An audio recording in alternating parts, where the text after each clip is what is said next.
YouTube. Aujourd'hui, nous allons voir comment écrire un email professionnel en anglais.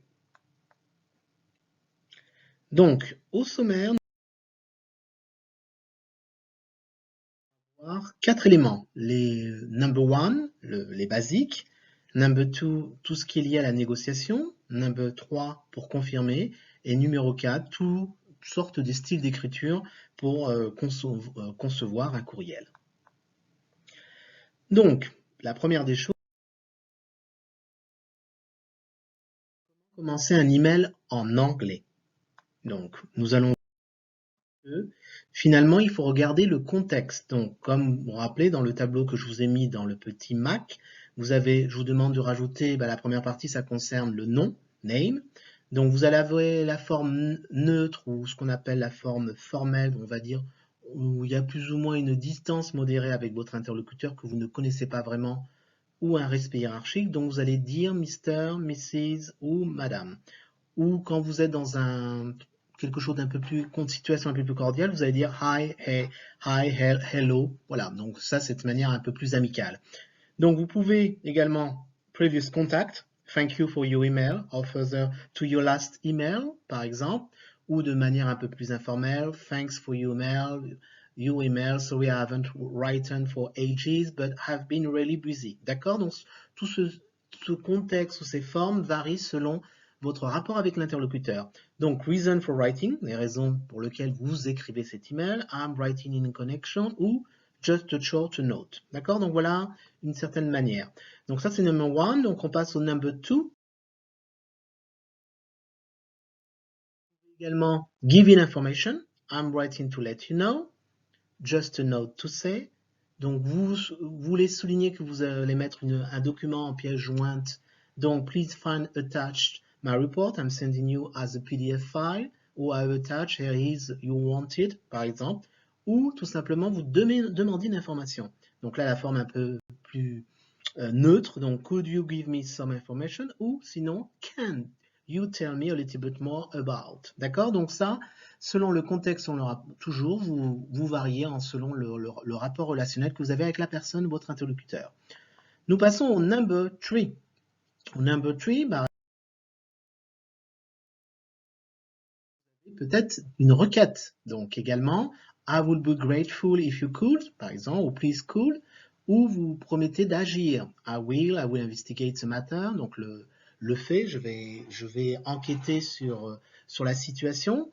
Offering help, would you like me to, ou do you want me to? Donc ça, c'était le numéro 3. Passons au numéro 4. Donc 4, donc des commentaires financent une certaine façon vous en êtes pratiquement à la conclusion de votre courriel. Thank you for your help. Do not hesitate to contact us again if you require any further information. Thanks again, par exemple, ou close, I'm looking forward to, ou looking forward to. Voilà un petit peu. Donc là, nous allons passer sur la partie negotiation. Donc la partie negotiation, comme le mot indique, est assez familier, on est dans la négociation.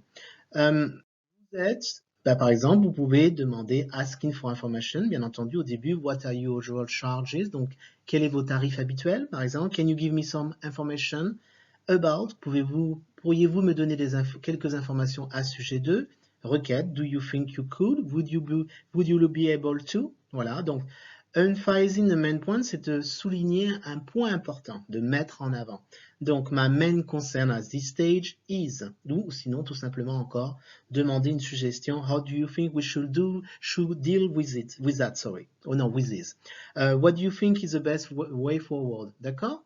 Donc, que vous pensez la meilleure façon de revenir sur tel et tel élément ou situation? Selon ce que vous allez écrire, selon ce que vous avez dit précédemment, ou selon ce que la personne vous a envoyé comme courriel également. Donc ça, c'était un élément pour la négociation, mais également faire une suggestion, donc making a suggestion. Donc vous avez negotiation being firm, donc négocier de manière ferme. Negotiation being flexible, de manière plus souple. Donc negotiation agreeing, donc en négociant, en accordant. OK, I'm happy with that for now. Donc finalement, vous êtes arrivé à un accord. Next steps, c'est les prochaines étapes. Et closing, donc finalement pour conclure son email. D'accord? I look forward to working with you. Ok? Donc ça tout simplement. Voilà. Donc vous avez aussi les emails pour confirmer un rendez-vous. Donc c'est quelque chose que vous allez peut-être devoir avoir. Technical problems. So, did you get my last message sent on? Sorry, you forgot to attach files. Donc ça, c'est des fois, ça peut être lié à des problèmes techniques. Donc là, on rajoute, on précise pourquoi. On demande des éclaircissements sur une situation, sur un problème ou sur quelque chose que vous n'avez pas compris. Donc, asking for clarification. So, I'm not sure what you mean by. Could you clarify? Which do you mean? Donc, voilà, vous pouvez également vous apporter des éclaircissements. Donc, sorry, what I mean was not I thought, but I may be wrong. Et enfin, vous avez, pour conclure, I hope this clarifies the situation. Get back to me if there's anything else. D'accord? Donc, tout simple, confirming, understanding. Donc, on confirme notre compréhension. Là, vous avez tout ce qui est accord pour, on va dire, on va arranger, je le dis un petit peu mal dit puisque c'est l'anglais qui prend le pas, on fixe un rendez-vous, voilà. Donc, reason for writing, donc pareil, j'introduis la manière, ma phrase d'introduction, I'm writing to arrange a time for our meeting, donc vous pouvez suggérer le temps et la place, could we meet on, voilà, in morning at, voilà, tout simplement, ou saying when you are or not free, quand vous êtes ou pas disponible, d'accord? Vous avez aussi confirming, donc confirmer un rendez-vous, donc voilà, I would like to confirm, vous pouvez modifier des modalités de rendez-vous, this is let you know I will not be able, et enfin pour terminer. Nous passons la spécificité des invitations, donc là vous invitez quelqu'un pour un séminaire, pour un cocktail, pour une visite des locaux, voilà, différentes situations, qui est synonyme d'invitation. So we will be very pleased if you could come too. Voilà, donc ça c'est vous invitez la personne. Après, vous demandez des éléments avant l'invitation, donc qu'est-ce que les personnes éventuellement doivent apporter. Before the meeting, it would be useful if you could prepare. Voilà, donc ça c'est ce genre de choses que vous pouvez dire. Please prepare before the meeting. Donc là c'est la manière on va dire plus vous acceptez, d'accord, donc thank you for kind invitations, voilà, vous refusez, voilà, je ne rentrerai pas dans les détails, comme vous pouvez le voir, vous avez plusieurs éléments. Maintenant, vous avez ce qu'on appelle les styles d'écriture pour former des emails. Donc, sachez que vous avez différentes façons d'écrire. Donc, déjà des exemples de phrases, on va dire de manière formelle et d'autres de manière informelle. Donc ça, c'est l'exemple de phrases qu'on trouve de manière, voilà, ce qui va souvent revenir dans des emails, dans des courriels. Et là, je vous ai mis aussi tout ce qui est spécifique un petit peu à ce qui est, on va dire, l'anglais qui est pratiqué en Amérique latine.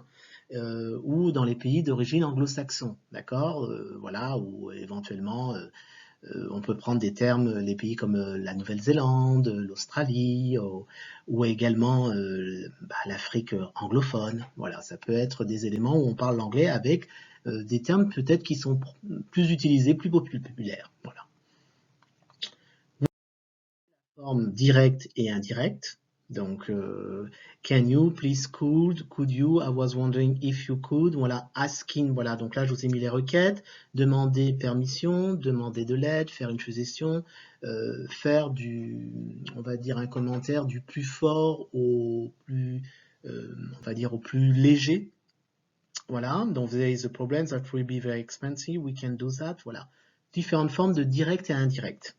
Vous avez aussi tout ce qui est lié, on va dire, des courriels commerciaux. Donc, en général, vous dites, par exemple, selon le contexte, dire comment vous avez eu contact. Say how you got the contact. Give reason for writing, donc donner la raison pourquoi vous écrivez ce courriel. Des requêtes générales, des requêtes spécifiques. Et enfin, pour conclure un courriel. Voilà, donc ça, ce sont, on va dire, des emails commerciaux. Donc là, vous êtes dans le cas, vous demandez des informations en tant que client. Vous avez demandé des informations en tant que fournisseur, suppliers, donc thanks, donc les remerciements, donner des informations factuelles, we can quote a price, donc là, voilà, vous pouvez préciser que vous avez mis des pièces jointes, I'm attaching a document that gives full details of, d'accord, highlighting one of two key points. Donc ça, c'est mettre en lumière un ou deux points. You will see that, you will note that online off, d'accord. Surtout dans un cadre commercial, quand vous voulez mettre en avant peut-être le prix promotionnel, éventuellement d'un produit que vous présentez via une campagne publicitaire. Answering specific questions, so you will also note that. Donc vous répondez à des questions spécifiques et enfin vous terminez. Vous avez placé une commande en tant que client, donc vous ouvrez une sorte d'introduction, thank you for recent email and we have set, and you close, donc et vous concluez avec la dernière phrase, please acknowledge receipt of this order, donc prenez connaissance du reçu de cette commande. Nous passons à la suite, donc là vous avez une commande en tant que fournisseur, donc je ne vais pas vous redire la même chose, open, your order has been received, donc votre commande est bien arrivée, close, donc we are confident that the product, donc finalement la commande a été passée par le client et le fournisseur confirme l'envoi de cette commande ou éventuellement de cette livraison selon la situation. Là, ce sont des rappels de paiement en tant que fournisseur. Donc, vous avez le premier rappel qui est, on va dire, plutôt ouvert, qui n'enclenche pas de poursuite, on va dire. We are writing concerning a payment of 10,500 for invoice number KGC678. Vous avez un premier appel qui inclut une action, donc voilà, qui est un peu plus, on va dire, qui incite que voilà, le paiement est dû et que les délais sont dépassés. Et là, vous avez second, third, reminder open, on date, hour. Donc là, on va dire, c'est plutôt un deuxième ou un troisième rappel sur lequel vous rappelez tout simplement, vous faites une relance de paiement. D'accord? Donc voilà un petit peu. Là, vous avez tout ce qui est, on va dire, plainte de clients insatisfaits, donc open, donc là la manière on écrit à quel sujet, là on expose complaint, la plainte, comment ça s'appelle, là on a tout simplement là on demande, comment dire, une action pour résoudre le problème et on termine, d'accord? Tout simplement. Vous avez la présentation des excuses en tant que fournisseur. Donc, pareil, open, on présente ses excuses. On peut dénier la responsabilité puisque ça peut être lié à un transporteur éventuellement. On a une action sur laquelle on promet d'agir. On a dans le cas, on peut avoir une compensation et close. Voilà un petit peu. Nous passons maintenant à peu courriel, on va dire, personnel, ce que vous peut-être, cher étudiant, que vous allez devoir faire dans le cadre d'un stage à l'international ou tout simplement dans votre cursus d'études. On vous demandera d'écrire des emails pour postuler à un autre poste selon où vous devez changer d'entreprise ou à un autre cursus.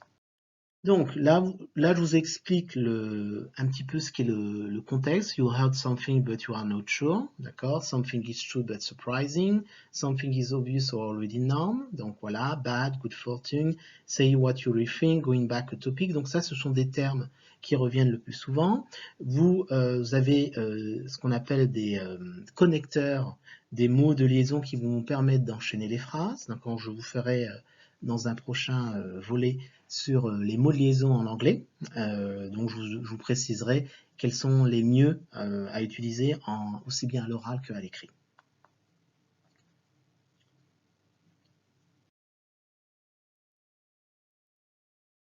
Donc là, pareil, vous pouvez ouvrir un sujet, vous pouvez demander un avis et fermer. D'accord? Ça peut être dans un cadre, un avis auprès d'un mentor pour un stage ou dans le cadre d'un travail auprès d'un collab pour quelque chose que vous ne savez pas.